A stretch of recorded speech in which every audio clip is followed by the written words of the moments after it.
Competition will never be the same when episodes drop every single Tuesday. They're on a mission to bring footy news, plenty of laughs and guest interviews. All the others are slow, but they're coming fast. When it's all said and done, they'll be number one. The rest are coming in last. Number one footy podcast is here for you. Number one footy podcast.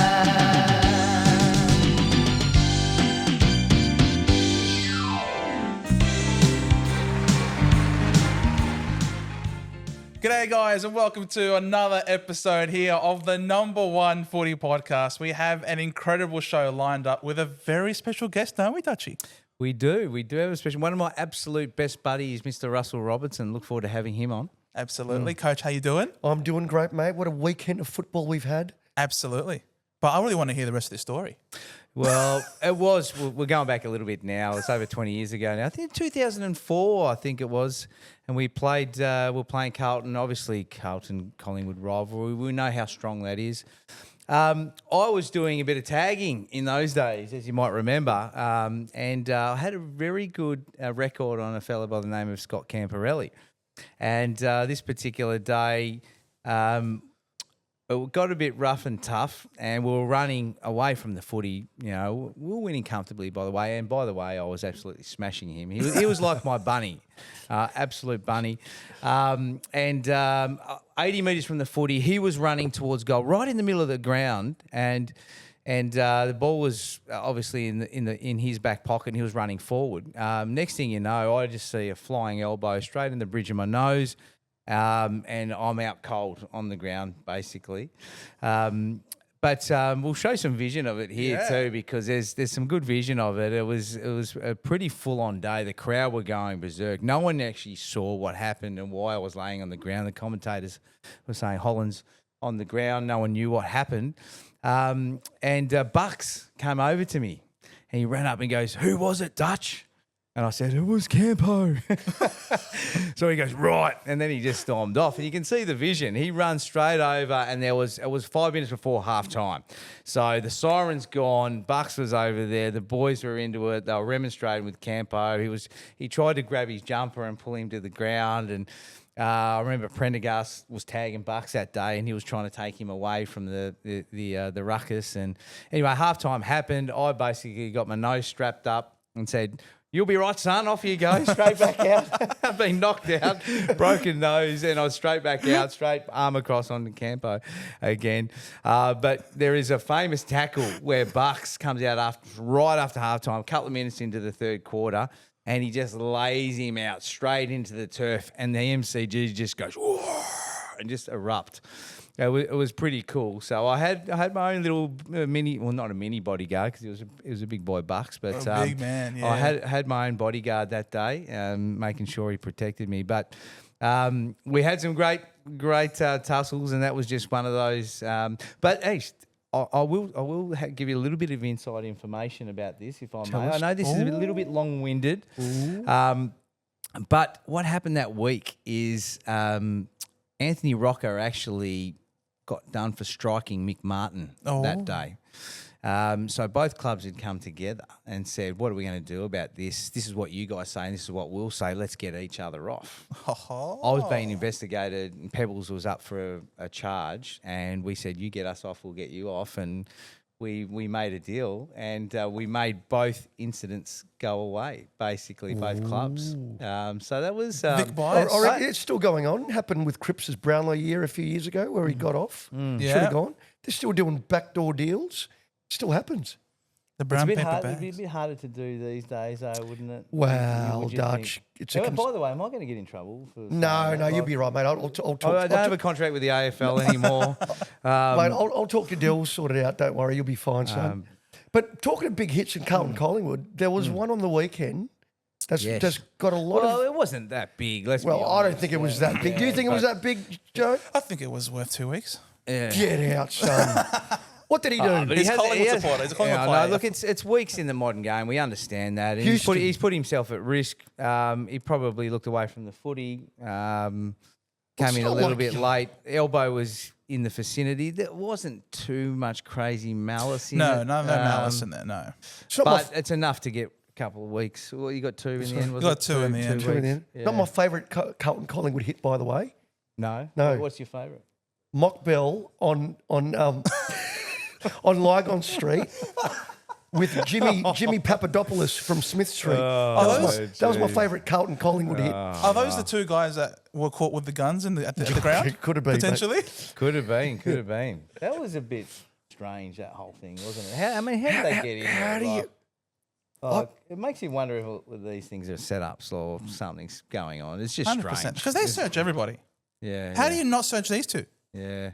No, Makes no there's more to that than meets the eye. I'm convinced about that. But you know what? It's the only gun that Carlton brought into the ground. Did not fire a The only shot. one that fired. Yeah. Well, it didn't fire, did it? No, that's Yeah, they're in a right. world of hurt, aren't they? The They Blues. are. They're in a 0 world of and hurt. 4. Oh, it's great to. I must say, I'm loving. Oh, this is seeing amazing, isn't it? This happen at the moment. Collingwood are flying, and Carlton are struggling. But it couldn't have happened to a better club. Where do they go from here? The Blues, boys. They're just sacking Voss, aren't they? Well, it's always that knee-jerk reaction. I feel for Vossi. I mean, I love the bloke. Great player, but great players don't always make great coaches. Correct. Do they, Dutch? But You do. He's not insinuating you're no, a bad no, coach. no, you're a great coach. You're He's a great premiership coach. Exactly. Three-time local There you go. premiership coach. Unbelievable. But yeah, they want to sack him. Look, 0 and 4. I know it's a bad start, but you still can't go too early. I think let it play out. It's a long season. I was just watching that Collingwood Carlton game though. I just felt like Collingwood were toying with them. Like I know they come out hard and they got a bit of a jump on them, kicked the first couple of goals. To me, it looked like Collingwood were in second gear for most of the night, and they took it up a notch in the third and ran away with it when they needed to. It was like, we'll just do what we need to do to win the game. They got that buffer, they got the lead, and then they put the cue in the rack a little bit in the last quarter when the game was done, but they still knew that they haven't got the weaponry to run over the top of us. Do you feel like there was a bit of arrogance in the way they went about it? A little bit. A little bit? What I think the mental aspect of it is all Dutch. I mean, being in the lead, talking about Carlton here, for every game of the season at half time. Correct. I was thinking straight away, Collingwood's going to come out. They're going to get in their heads. They're going to be saying, you guys are done. That's your game done. Yep. So the confidence, that feedback, that negative feedback loop that happens, because as you know, Dutch, 90% of footy's up here in the noggin. Yeah. If you think you can, you can. If you think you can't, you bloody well can't. That's the truth. That's right. And look, there's some really interesting stats that kind of, with Carlton, that don't make sense. They had plus 25 marks, but minus 7 in time in possession. So they're playing a kick mark game, but they're not able to hold on to the ball for long enough even playing that game. I'm not sure if they've got the skill level to play that type of brand. Darcy Cameron was huge for the Pies, absolutely huge, and gave De Koning more than a run for his money there and won the battle. They had 18 tackles inside 50 the other night. Lockie Schultz, McCreary, Bobby Hill and these guys. Forward pressure's really... Even Mychek and the crew, their key position players are playing a high-pressure brand. Yeah, that is the modern game now. Too many clubs are exiting from their D50 far too easy, and Collingwood were able to lock it in. Unfortunately, it looks like Lockie Schultz might be out 2 to 3 weeks with a hammy. That's a bad loss for the Pies. Yep. But geez, he was good on the weekend. Did you think he was best on? He got the best on award, and he got 10 votes from both coaches as well. 5 votes from both coaches. A maximum of 10 votes. He looked really good. I thought he was fantastic, but he's going to be missed. Yeah. The other thing I noticed, though, Dutch, and correct me if I'm wrong. Sure. But Collingwood, this forward pressure that you're talking about, is this something that they were lacking last year? Oh, I think Schultz, even though he didn't have a great year, his pressure was still very good. I don't know what it is. I just think we're able to, obviously mark the ball, a little bit better inside 50. I think we're fitter. I think we've got more quality across the ground. We've got more depth. Had a few injuries last year and weren't able to cover for them, which we can now. So we're getting some better looks. We've got better players inside 50. And yes, I think Schultz has taken his game to the next level. Collingwood are better prepared this time. It's this time of the year than they were last year. It's as simple as that. With 4 or 5 extra better players and depth. And young West, who I gave a pump up in round 1, our first show. He kicked 5 goals in the VFL. Very nice. The young Jonathan Brown-like player. Yep. He looks like an absolute star in the making. So keep your eye on Keep your eye him. on the West. Yeah. Ned Long, you know, you very much on Ed Allen, but Jay Long, you know, super he's been sub, good. He's been immediate good. impact with the I bull. feel a bit sorry for Ed Allen missing out on the fun at the moment. He'll get his opportunity, but Long's been great. Yeah. You know, like he has been really good. Look, he's still not overly polished, to be honest, but he's hard. He tackles hard, understands the role. You know what he's going to get, and I think as he develops, his skill level and efficiency will improve with more game time. Well, you've got a lot of good outside players that are silky smooth. You know, just sometimes you just know who you're going to give the ball to when you got Nick Dacos. You know, when you've got Quaynor running by, for Josh example. Dacos off halfback. Yeah. You know, Houston. Yeah. It's not this week. Lipinski as well. He's having a decent year and you had a got- great year last year. Yeah. A few injuries though out of this game. So So how do you to cover go, it he's this out week? with an ankle. Obviously, Schultz, as we know. So they've got Houston some, rubbed out. Yeah, Houston. Yeah. And who have they got this week? Sydney in the gather round. gather round. We're moving into gather round. That's a Friday night game. Yep. So a couple out Sydney are looking not too bad at the moment. My boy Riley Bice off the halfback flank. Miami, is playing I some call great. him. Yeah, number 26. That's it. He's playing some good footy. I tried to recruit him to Northern Bull Ants a couple of years ago, and He said, no, I don't want to he was go. too smart to come to the Northern Bull Ants, unfortunately. Because He I went will to not be coached He went by to him. Werribee and he got a premiership with Werribee Footy Club straight into the Sydney Swans. But no, he's a star. Keep your eye on him. But the gather round's going to be big, isn't it? It will, isn't it? And we'll Yeah. get to and we'll be Yeah. watching it live. So check it, make sure you're following and everything because there will be some content coming out in relation to that game. Why can't we have gather round in Tassie, Dutch? Well, I think it's a no-brainer. Like you're building towards the Tassie AFL team, number one. All right, the AFL, if it's going to happen, which it looks likely, or it's more than likely going to happen now, they want the PR. They want it to work. They want it to make sure there's a vibe around it. This, to me, makes sense. And maybe they should look at it in a year or two leading into the Tassie team, obviously coming into fruition, because that would be huge. Like, you've got North Hobart Oval, it's barely being used at the moment. You've got Belrive Oval, we know there. We've got York Park, UTAS as well. There's plenty of venues there, and there's a couple of good country grounds you could play on too. I think they should be doing it, and I think, you know, like it'd be a great spot. You know, it's a I great agree. touristy I spot. agree. There's great restaurants and pubs and bars down Salamanca and Sandy Bay and the like. Let's make it happen. I get to Agreed. go home and speak the state and watch some good footy all weekend. That would be sensational. Tassie gather round, it's coming at you. Speaking about going home, you know, I'm sure there's a bit of an allure for Oscar Allen potentially to come back home. Obviously, that made a large splash in the media during the week with, you know, Sam Mitchell and his bodacious attempt at trying to woo the West Coast Eagles captain to come home to Victoria. What are your thoughts What do you about think that, about Coach? that? I'm sort of, I've got an It's- opinion on this, but like, let should me say, captains be talking to other clubs? Look, I don't think it's a good look, Dutch. I mean, I'm a man of loyalty. I come from an era where you played for your club, you played for the jumper, you wore your heart on your sleeve. Yeah. I don't like this whole capitalism of changing and trades and this. One club player. Why can't you just be a one club player? Why couldn't you be a one club player? Did you get poached by Collingwood from Fremantle? Have you ever been poached by any other or attempted? I got spoken to by North Melbourne in 2005, and I wanted to get a deal done with Collingwood because I was loving playing for So the what Pies year at was the this? time. What year was this? End of 2005. I probably had the best season I ever had. End of 2005, finished second in the BNF, and then North offered me a 3. So we're talking the difference between a 2 and a 3 year deal. There's not much in today's football. And the way they do contracts now, I might have been looking at a 5-6 year deal. Yeah. And then it becomes worthwhile.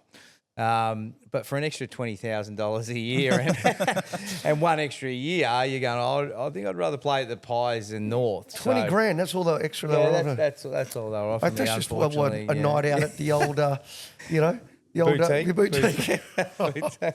And that's why North are still shit today. There you go. You just don't know how to make a good deal. You got to sign up Dutchy, mate. We going to boutique with Dutch back in the, we used to go with Ralphie Carr. Bill Ralphie Carr. Yeah, Paul Laver. A few boys. Benny Vague. Oh, my God. You guys. Oh, just the usual suspects. Yeah. Oh, that's fantastic. Do you agree, though, with this? Captain, no talking to him. Captain, no talking. Like, in all honesty, imagine if that happened at Collingwood and Pendlebury at 26 years old. He wasn't captain at the time, but when some age he was captain. Imagine if he was speaking like, imagine the Herald Sun. Jeez. Imagine the media. Like, that would just be out of control. And I'm sure he's copying a lot of stick back home at the moment. Well, you know what the Western Australians are like. They're pretty lethal too. They are. Really. Salem, But that can't be. Look, if I was the coach of West Coast Eagles, I would be saying, mate, you may as well just go. I'd nearly just say, hey, I'm going to get a couple of draft picks, piss off out of here, and we're already resetting and renovating, and obviously there's a lot of turnover of players. We may as well just do it properly and just get another couple of first rounders and off you go. No, Jeez, you guys are harsh. You guys are harsh. I'm that look with local football coaching. I'm actually like that. Like if a player says to me, I'm thinking about leaving, I'd say, see you later, mate. I just, if you don't want to be there, don't want to be there, if you're not 100% buying, you may as well off and we'll get the next. Well, this is what happened with the great G. Ablett at Hawthorn. He didn't want to be there. That's when off you go. Of course, then he became one of the greatest players of all time at Geelong. Come back to bite you. But, you know, in that case, Oscar Allen could just become an absolute superstar. So, Oscar, go. Just go.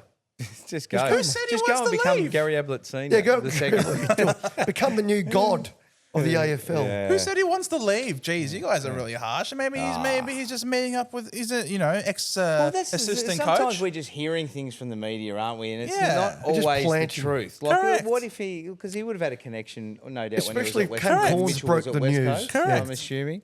So maybe it was just a dinner and a how you going, not bad yourself.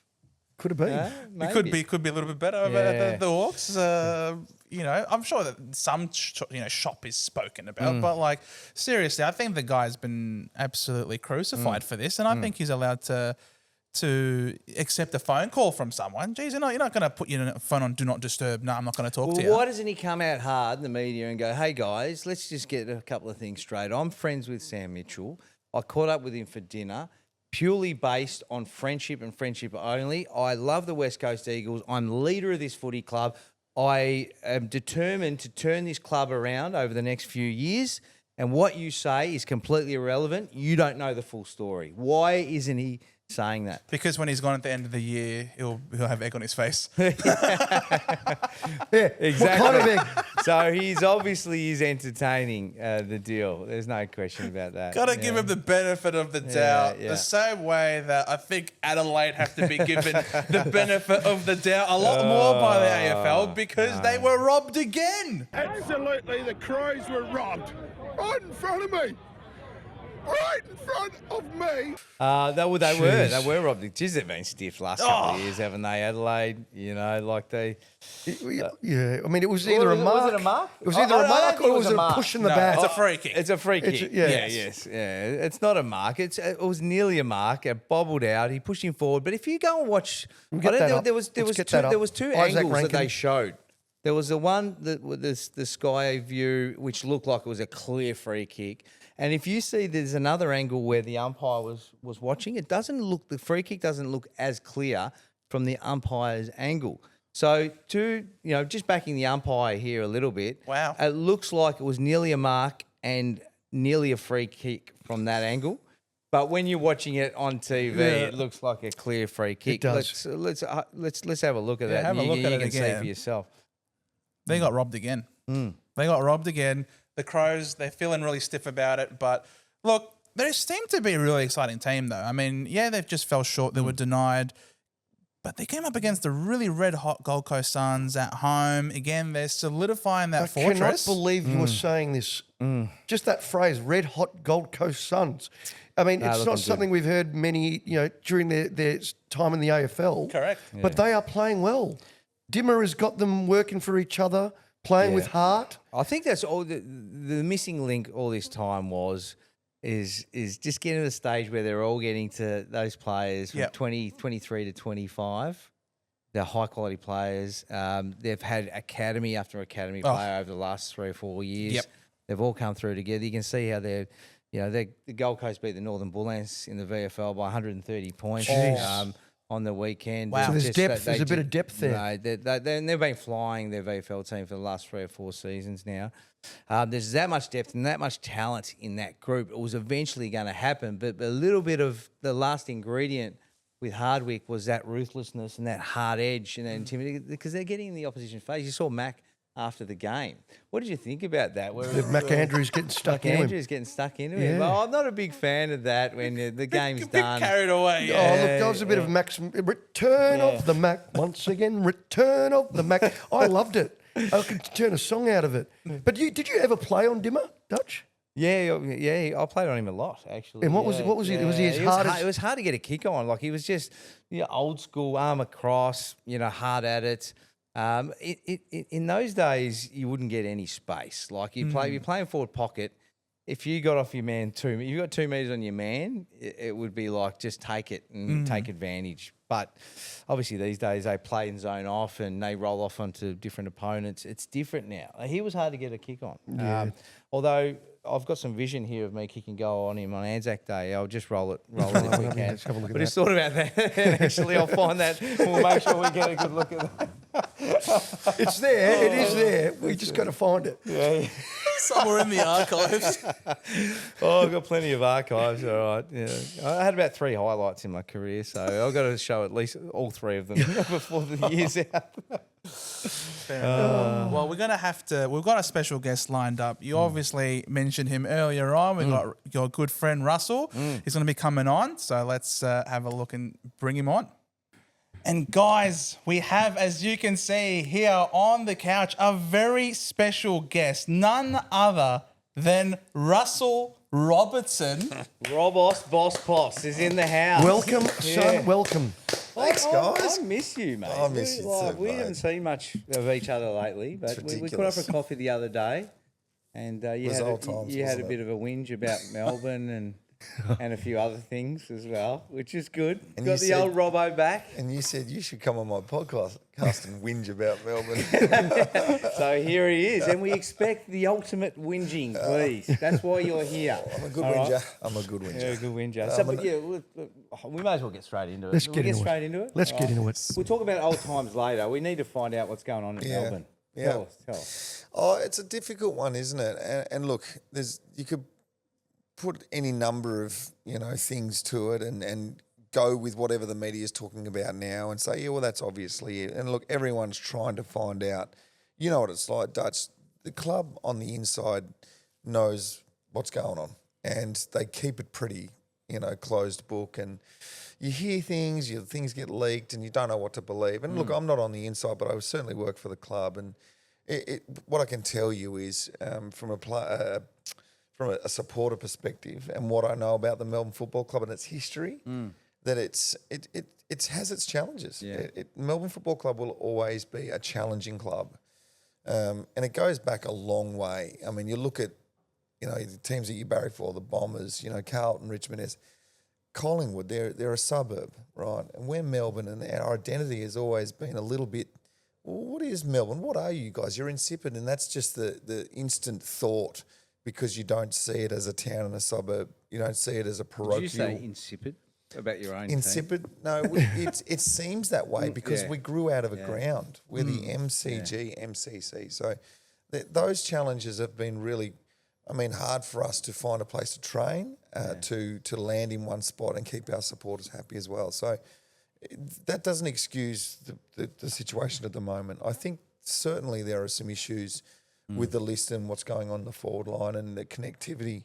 More specifically, I think Geelong versus Melbourne was not such a bad result because you've got memories, Dutch and boys, of Melbourne going down there and losing by almost 200 points. Yeah.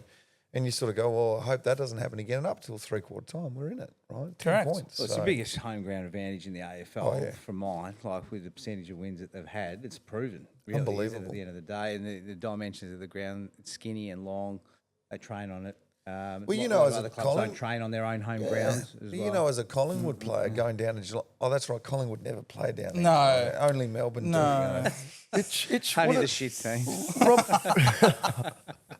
Classic Collingwood complaining about opening round. The low crowders. They just think that everyone else is shit. Exactly. And Collingwood's everything. The and, entitlement. and that's okay, because I felt like when I was playing for Melbourne, every other club was shit. You love your own, and that's exactly what you do. But it's a challenge. It's like an interstate game. It's a long, skinny ground that they play really well. And credit to them. They have made it a fortress, and so they should. It's actually harder than going to Western Australia and playing football. Yeah. Robert, we talk about team culture. The vision of Petrarca on the weekend, totally almost disconnected, it seemed to me. Hands in his head, very upset. Obviously, the way he was treated with his injury, maybe, is that still having an impact on him, do you think? I mean, it's hard to talk about team culture unless you're inside the team. But from an outsider looking in, you know, they've won the flag and then you've got the famous dust up at the restaurant and there's a few issues, you know, with Oliver and now with Petrarca. Is it a case of, as you said, is it identity embedded in this culture that something needs to change? No, because I think if you go across every club, you could pick out little bits and pieces from along the journey. Certainly Collingwood had that drug issue back from the Rat Pack days, and I'm not casting any dispersions. No, It's we don't just- condone the use of drugs it's on here, just- by the way, either. Yeah, absolutely. Stop It's talking about just drugs, please, guys. The gambling. Essendon. I'm sure he got into trouble there for a while. You know, The Eagles. does that make Collingwood a place for drugs and gambling? No, it doesn't. You know, it's just young men and a societal thing. What I see with Petrarca on the weekend actually gives me hope and joy. Can I just say one thing and cut you off for one sec? He reminds me of you a little bit. Like he wears his heart. He's emotional. He wears his heart on his sleeve. Yeah. And to me, it looked like he was just hurt. It was like maybe we're not where I want us to be. Maybe we're not there. Yeah. We're not quite there. And that was the look that he was giving everybody. Would you agree with that? I 100% agree with that. That's what I feel good about that because it shows me that he's invested and he wants to win and he's going to do something about it, obviously. If he's going to be visibly upset, you know, I think they probably need to do what Simon's always said and that let the outside noise continue on and let's just worry about what's going on in here because, you know, there is a lot of outside noise at the moment about the Melbourne Football Club, and especially Clayton Oliver. And I feel really sorry for Clayton because he's a young man with... I think it's quite well known that he has ADHD and he has medication for that, and he's I'm not going to say crazy because I love him. He's just full of energy. And he's one of those guys that'll just go for days. I agree. So it's a challenge for him to keep that, you know, in check and be an AFL player at the same time. He'll still go out and crash in and do what he does. But the last couple of years, because he hasn't performed up to those best and fairest standards that he was performing at, which is hard to do, to always be good, you know, especially when the team's not going that well. Yeah. The media went him, just absolutely went him. And there's a video of him, you know, with a... Well, you can find videos like that anywhere. And it's when your team's doing well, they kind of leave you alone a little bit. And I think, boys, that the football is an issue at the moment. It's not cultural. They're just not connecting well out on the field. Form's not there. They're dropping marks. Now, Dutch, you see a player drop a mark. Coach, you see a player drop a mark. What do you think? He's lost his confidence. It's not his fault. Yeah. It's the coaches and the assistant coaches and the club's time now to get this guy happy again and performing to what he can do. Yeah. That's right, Robert. You can't stay like at that level forever. There's going to be peaks, there's troughs. Yeah. It's how you manage the players through that. And like you said, I think if the coaches can get around some of these players, I mean, I know Clayton Oliver, for instance, is doing some really good work outside of the club with a good mate of mine at 112 movement, working on his flexibility, you know, doing the extra yards. And I think you're right. If we get some of these coaches to give them a bit of, inject a bit of confidence into them, there should be a bit of a change soon. What do you reckon, Dutch? I do want to say one thing though. Like I remember Purdy talking about the culture being like as good as it's been the last 30 years. I mean, was that just a throwaway comment just to try and generate some sort of something out of nothing? Do you think? Like, look, I think it's just something that. I mean, Purdy wasn't around for 30 years at the Melbourne Football Club, and he could have had conversations with people. It's just what a CEO would do. That's their car salesman, and Purdy's right up there with some of the best. Yeah. And he did a really great job while he was there for what we needed at the time. The sustained success was an issue. So let's be quite analytical on it. When Melbourne made the finals, we were flying our second year. In our second year, but our forward line wasn't. We had injuries everywhere. We got no continuity into our forward line. We were rushing guys back. Melksham went down, Bailey Fritsch went out, and we had, I think Brown went down. We just had no forward line, and we lose by a kick to that mob over there. Yep. Okay, we lose by a kick to Carlton the next year. A same deal.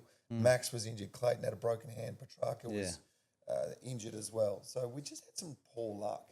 And you sort of ride the wave a bit, don't you? You've won a premiership. How long does that last? We had our 3 years and luck didn't go our way. And I just You feel could quite easily win 2 or 3 and everyone says it's one of the best 100%. Melbourne teams of all time Well, and look you're at that Bombers. far away. Look at the Bombers, Dutch. We played against that team, mate. Yeah. How hard were they to play against that year? Oh, yeah. 2000. Yeah. And then they did nothing freaks. because Yeah. Brisbane comes along as this amalgamated team full Yeah. of guns and no one beats them. It was a cheating team. Come on, let's be real. Come on, you can't. You tell me they're all fit in the salary cap. No, There's I no way. I do get a little bit upset though when Stephen May comes out at that best and fairest and he goes, we're better. We should have. It's just Unnecessary. They might have been with their full side with no injuries, but you just Stephen don't May, say it, do you? you know, and look, there's a little bit of media stuff like Ed Langdon when he said something about all duck, no dinner. all duck, no yeah, dinner. yeah. Like it's just you don't necessarily need to say those things to give ammunition to somebody else. Yeah. Things do need to go your way, and I feel like we may have broken a mirror or two along the way. And for Collingwood, I think like you guys are the luckiest team going around. I mean this, and I'm not being cruel. Agreed. Lucky in what way? I'm not are being we cruel. talking Like, here? for instance, Maynard knocks out Brayshaw. Next year, that's 3 weeks, Yep. right? 4 weeks. Easy. It's fine. It's a football act. But this year, if you did that, that's 4 or 5 weeks. He sets the standard, but we let Collingwood go with that because, look, they are a big club. I understand you got a lot of 0 supporters. weeks in any era and any No, time. bro, What are you now talking that's about? 3 weeks. It's Why? known Why? now. Yes.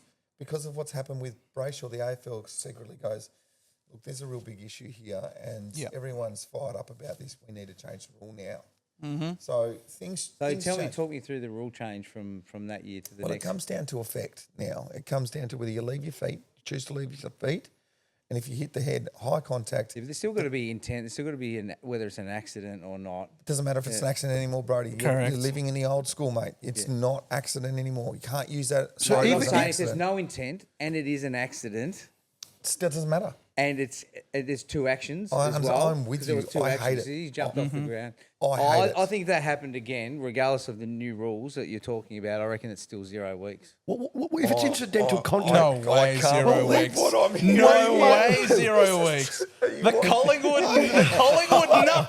Someone cut him. I swear, white will come out. White and black. Like you jump for the footy. Look, accidents are going to happen on the But footy field. I know that. Accidents are but gonna it I'm with doesn't- Dutchy here, by the Dutchy, it way. I doesn't reckon matter. we need to bring back the old Well, school. hang on. Let's talk about guys that like you used to do it all the time. You knee blokes in Yes. the back of the head, Yeah. and sit on their heads. Yeah. If you knock someone out at If North I did- Hobart Oval one day and landed on his head. No, I did that at Etihad Stadium when I took a did that- massive hanger on Derek Kickett. Derek Kickett. So should you get weeks for that? No, I don't Why? think I should, but Why? I would now. Because if I knock someone out now doing that, the next week they change the rule. You're change the kidding They me. change the rule. They do Hey, change the rule based on. I'm not having a going go on, at Russ. don't they? I'm not having a go at him. So, And I'm not going- we've lost the shirt front. Now, if someone takes a hanger and hits someone in the head, an interesting point, though. we would lose the hanger, which Because- is such an art and such a special part of our game. Yeah, because forwards tend, Brodie, when you played forward, you'd push Yes. your defender out of the way. Now, if that defender yeah. falls into the contest, That's right. Why- Gets hit. It's on Mansell. This has got me 3 weeks for that. a little bit bemused. Why?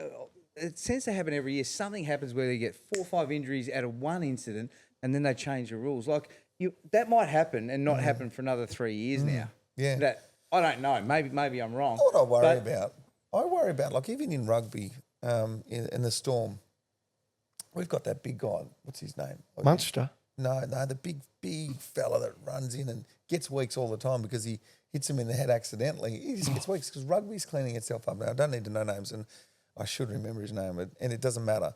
He gets weeks because he hit someone head high. Rugby is that game. It's running in like crazy, and it's cleaning up because of this CTE business. We want parents to go of young kids. I want my son to play. I want my daughter to play. I don't want to be worried about them getting injured. So is it more about the PR point of view for the parents and everyone Potentially. feeling that it is a safer game than what it actually is? Well, also or is it about cleaning up the injuries? Because my thing is, are they actually cleaning up injuries by suspending people? I don't think anything is going to change from that point of view. Asked me that question a year ago, I would have said I think players now have forgotten or are unable to protect themselves because they're trying to get an advantage by getting hit in the head. They're trying to get an advantage to make it look bad, to get a free kick. They don't protect anymore. Back in our day, Robbo, you're we spot were doing on. this. Well, Where's it coming from? the new age players too. If you watch Nick Dacos, they're not saying Nick's soft, like he's the best player that I've nearly seen, but he doesn't run through the football at all. He stops and props, and he like sheepdogs. changing Like, football. you know, 15 years ago, you'd get run through the ball when you'd run through the player, changing football. take the ball with you and run through him. But he stops and props and tries to pull it out, or he stops and doesn't tackle, waits for the player to come to him. So he's quite good at it. I think he's mastered the art of not hurting somebody more than not being hard at the footy in a lot of ways. But And a lot of players play like that. true. Dutchy, sorry to butt in, but Robbo touched on something that I want to bring up because back in our day, you'd learnt to protect yourself when you were going for the football. And I think that's another skill that's gone as a result of these rule changes. You used to turn the shoulder, make sure that you weren't opening yourself Correct. up. That's right. Now players are going at the ball like this, Yeah. and of course they're going to get hit. So you lost that skill. yeah. You know, it's an important. It was part. once upon a time, you'd walk on the footy field and you'd be scared for your life. Oh, yeah. Yeah. You played senior footy when you were young. I played when I was 16, and I was looking over my shoulder thinking, when am I going to cop it and where am I going to cop it from? It was worse down in Tassie when we were that young playing seniors. He was playing for Glenorchy, I was playing for Burnie. We knew we were playing against old slowies because we were coming back from the Tassie Mariners to play, and we'd probably play a reserves game before we got in the seniors. The reserve guys, they couldn't catch us, so what did they do? They Just give you a whack. their legs give you out. a whack. They took your legs and your head out. You started to run, bang. They'll look at Let's the talk about the big Tassie time. Mariners. What was Fags like as a coach, guys? Go on. I think Fags, by his own admission, would say he was too angry back then, and he learned a lot of lessons, life lessons about how he treated some of his players. He was brutal. He was a school teacher, so he certainly had that teaching aspect. He was very hard on a lot of us, but we lived in an era where that was okay. If he was like that now, he wouldn't be doing what he's changed. That's He's good. become He's evolved. He's evolved, and that's what good coaches I'll never do. forget Fague said to me after a game that's one of the softest efforts he's ever seen. I was 15 years old playing under 18. He's the youngest player in the competition. Oh, I love it. And he told me that was one of the softest efforts on a footy field he's ever seen. And my old man is pretty soft, you know, softly spoken and pretty reasonable guy Donny. most of the time. He's gone in on the Monday and said, Fags, you wanted him to play. He's 15 years old. He's the youngest player in the comp. He's not quite ready. You wanted him to play. You put him here. Now you need to nurture him. And he actually apologised to Dad about that. Good on Most of the Well time- done. Well done, that's- Fags. Most of the time when I got screamed at, he made a good point. He's probably right about you, Doug. You're just too busy. You're putting all your eggs in one basket. You're too busy flying. But in a way, that made what Fags is why he was so good. He was ruthless. He wanted to win, and he made players around him feel that way, like they needed to win. He was always a good coach. We wanted to win for him. I do remember one day, that game that you were just talking about where we kicked 8 goals, I think, in the last quarter. I can't remember who we were playing. It might have been the Western Jets. Yeah, that was the hanger game. It was the too. hanger game. I took a big hanger in that game, effectively got me drafted. Dutchy's got a free kick. Hey, we've got some vision of this too. We'll pop it up on the overlay. Come on, let's have a look. And that was the biggest mark that I've personally ever seen, like live. And I was sitting right underneath it. It was unbelievable. Like a good go crummer. on, go on. The problem is at North Hobart Oval, if you know that ground, it's very high on one side. And that's where the coaches' boxes are.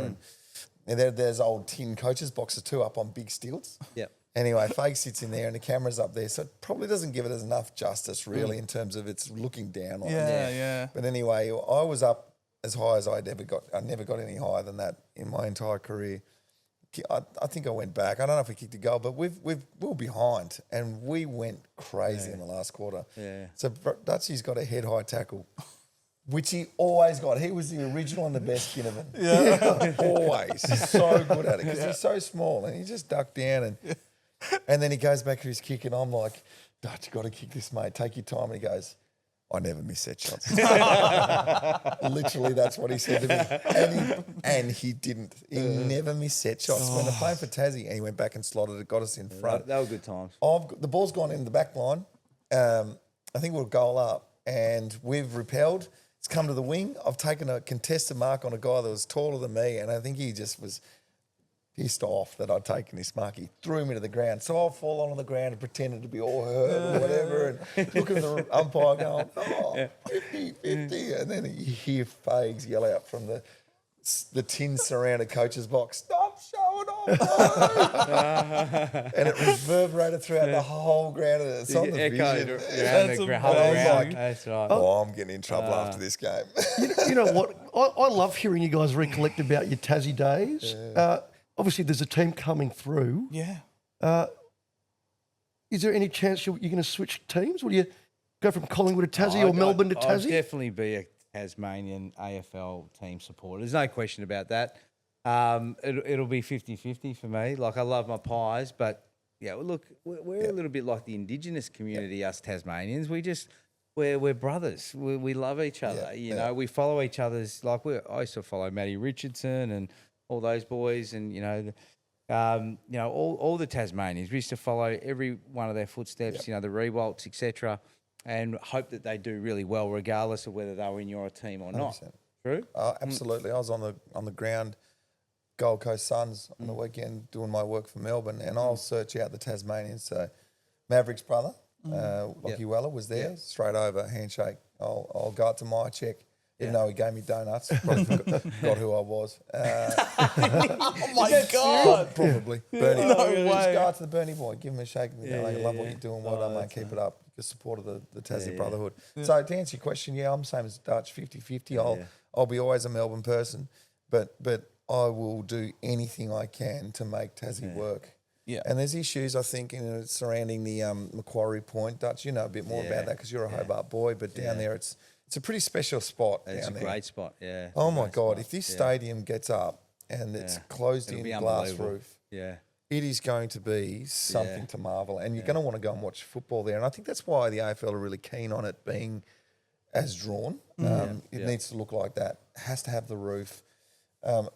Independence and Greenies down there have always made things hard in terms of building and growth of Tasmania. And we love Tasmania for that. It hasn't become a city like over here because of that mentality. But sometimes I think, you get given an AFL licence, you can't stuff this up. Yeah. Don't Correct. stuff this up. Well, And I there's think still a it's- lot of people who don't want it to happen. And like you said, Like Jackie Lambie. the Greenies are making it tough. But the state just needs it.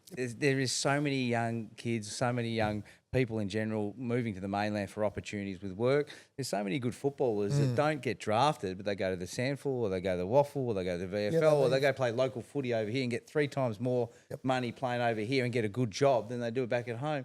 So all the young people in Tasmania are moving out. Yeah. This is their opportunity to keep them there for a little bit It'll longer. make football in Tasmania better. And what it'll do also, it'll be a great injection into the state for someone like you, Barracks the Bombers. Bombers are playing at this amazing new stadium. You've got the missus, you've got the kids, whatever. You might go, let's go down there for this week because it's only once you're going to play down there a year, let's be honest. Go down and we might stay down for it's a really cheap state too. It's not Right. Yeah. That sounds terrible. Cheap state. It's not expensive to go to Tasmania. It's not expensive to live down there. Cost of living over here is ridiculous. In Tassie, you'll find, geez, I'm saving money. It's really cheap. So get over to Tassie. If it all gets up, and we've got a little while, it's going to affect, though, the draft. So we go back to what we're talking about with Melbourne and, I've got to get thanks off. for Is that. it going to be your last whinge for the It's a night? good way to close it off, actually. Full You know, circle. Melbourne does need. We bottomed out at round 1, okay? So this is for the Melbourne supporters out there, and even those guys that do want Melbourne to do okay, because you do. You want competitiveness right throughout the league. You get 6 debutants round 1, so it's kind of like sending a message where we know we haven't got this premiership team anymore, and we need to start rebuilding. But we want to couple it with some really solid senior players: Petrarca, Gawn, Viney, May, Lever. You know, problem is there's probably not a lot of confidence out of those guys at the moment. They're not playing well. They're not playing well. Yeah. And it's filtering through. And Bailey Fritsch is dropping marks and he's missing goals that he should have kicked. So we do need to find a forward. I think, you know, a wish list this year for Melbourne is you find a big forward to go with Van Ruin. Yeah. You start clunking marks and it can change really quickly. Yeah. There are some teams in the AFL at the moment, though, I think that are red hot and they're going to be hard to beat. My top picks this year, you know, I did have Collingwood picked at the start. I thought they were going to be a real close chance to win a premiership. I don't think that anymore. Why? I think there's just too many top end teams at the moment that are going to get you, and you're too old now. You won't be able to sustain. No, Here we go. I'm waiting for They it. beat Carlton, all of a sudden they think they're the top of the ladder. yeah, I will. I don't. Their first half, I was a bit worried, but look, Collingwood need to start using the draft, so we can finish it up with this draft issue. Melbourne need draft kids. Collingwood needs to start using their But first can't round you picks. avoid it to a certain degree now with unrestricted, restricted agency? The trades, clubs are more flexible with trades. I feel like Collingwood have just, since Wells and Beams and these guys, where things didn't quite go their way, they've kind of been chasing their tail for a long period of time now, haven't they? And It's a really good point. And yeah. they've made good of a bad situation, but they have been left short with some draft picks on the way through, haven't they? So it'll be interesting to see if it does come back to bite them at some stage. But you've also been kissed with some just a few, Yeah, couple we of get good Mickey father McGuan, sons. Mickey McGuan's son comes in next You know what I year. mean? Apparently he's a gun. They ought to But like tell you his what, team. the best player in a competition, as far as I'm concerned, and there's a lot of talent in the league at the moment. I'm really excited about the talent. Jesus, some good players. There is. Oh, it's But unbelievable. Sam Darcy, is, Oh, how much would you pay to have him at Collingwood? How much would you have him at Melbourne? Unbelievable. You'd give him whatever he wanted. 'Cause absolutely. the things he was doing over in Fremantle on the weekend Unreal. just makes me go, oh my. He's playing like At a small 208, forward. Yeah. Yeah. Marking the ball at, what is he, nearly 7 foot? Wow. He's the Kemby of the AFL, isn't he? That's Yeah. he's just amazing. Yeah. He's a gun. Yeah. Exactly. I'd still rather Mason Cox, to be honest. Rob, I know you got to go. I just want to say to all you guys watching out there and listening, I want to mention something because these two guys are one of the pioneers of the podcasting movement. They were before their time. Yes. They had a show back in the day that didn't quite take off called Uncle Jimmy's Pool Room. Didn't quite take up.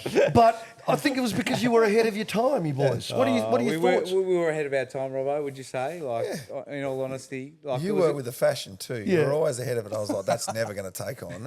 And it did. Can we get the intro up of Uncle Jimmy's Pool Room, please, That was guys? a great Have look at run. this. Great city run. Yeah. And the nudie run in the city. Love it. And Robbo, just to say thank you for coming on to the podcast. We really appreciate your time. We've got you a nice gift here. Bring it out, Dave. Bring it out, Dave. Thanks, Dave-O. It's a slab of tradie pale ale. Real beauty. Give some man some beer and he's Yeah. he's very. That's like a Bunnings voucher. That is. Thanks for coming. Thanks on, for Robbos. coming, mate. Great to see look, you, mate. I will say anything from one of the greatest blokes I've ever met in my life. One of the Thanks, my best mate. mates ever. Dutchy and I grew up. Yeah. Dutchy and I grew up together in Tasmania. Well, formative years, and it's true. We live on the other side of town from each other, and we don't see each other enough. But he's a good man, Dutch. Even though he's played for Collingwood, it sucks. I know. But he's a good man. Oh, thanks, Robbo. Thanks, We've got Robbo. a little tear going rolling down the eye now. Thanks, mate. Thanks for coming in, champion. Thanks, guys. So yeah, there you go. That was an excellent chat there. Geez, the Melbourne Demons. They got some troubles. Great man, Robbo. They've got some troubles. I don't know where they're heading, the Melbourne Demons. And even Robbo said they're an insipid club and they've strong got words. no identity, is his exact words. I didn't say it. Robbo said it. All right, so where are these going? Nowhere, by the looks of things. When you're best and fairest, yeah, from 2003. Admittedly, it was at some time, but once the best and fairest winner, always a best and fairest winner. When he's saying that, you got to take that to heart. Yeah. I do have one story about the D's Yes. and our mate Petrarca. I remember we were speaking about Petrarca and how his emotions got the better of him on the weekend. He reminds me very much of my old friend Robbo, who we just spoke to. When he won the Norman Smith on grand final day, Stevie and I were watching the grand final, and when he got up and won the award, she was going, "Oh, what a great game, blah, blah, blah." And I said, "Yeah, I know him." And she goes, "Oh, I was at an event with him recently," and I just thought I'd stir her up. And he used to be a Collingwood supporter. And she goes, oh, yeah. She goes, yeah, he actually was a big fan of me as well. He had my poster on the wall in his bedroom. And I just made the whole thing up, just having a bit of fun stirring her up. And she went to primary school the next day and told all of her classmates about it. So everyone in the school thought that this Norm Smith medalist, Petrarca, was inspired by old was Dutch inspired man. by me, and I made the whole thing up. And then about 3 months later, she goes, "Oh, she was talking about it," and I told this friend, I go, "What do you mean? I was just made that whole thing up." Oh. So anyway, Well, let's try and get Christian on the couch here Yeah, with you maybe and we give him should. the poster for free. Maybe he did. Maybe he did have my post. You never know. You never know. This show is fading. This is fading out like Melbourne's form. Actually, like Carlton's form, I reckon. We need to wind up. Man, here, there's some great memes about Carlton. There is some good ones going around. Isn't there? There's the 4 donuts. Yes. The Carlton Zero. Yes. In Mock the Bell is fridge. going to be And what the new about coach. my reel that I put up with Gee, that did very well. the laughing reel? That did That's very it. well. I got over 20,000 views on that. You should have done it again the following week. 0 I and should 4. have just kept doing it. I kept doing it every week. Yeah. Oh, they got West Coast this week. Can you imagine? Oh, jeez. Can you imagine? Wouldn't you just love it? I'm imagining it right No, now. if they lose to West, was that that's obviously in Adelaide, isn't it? Adelaide. It could happen. No home ground Oh, advantage. mate, I'll walk down. I'll go back and do my Uncle Jimmy's intro again down Lygon Street in my nude undies if they lose to the West Coast Eagles. Well, you heard it here. Yeah. You heard it here first. Guys, thank you so much for watching or listening to this podcast. A little bit longer, but we had a very special guest come on. We hope you enjoyed it. Dutchy, thank you so much. Thanks, Joey boy.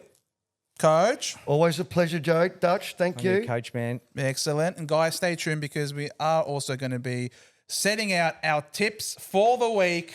Make sure that you join us for that one. We'll see you all in the next one.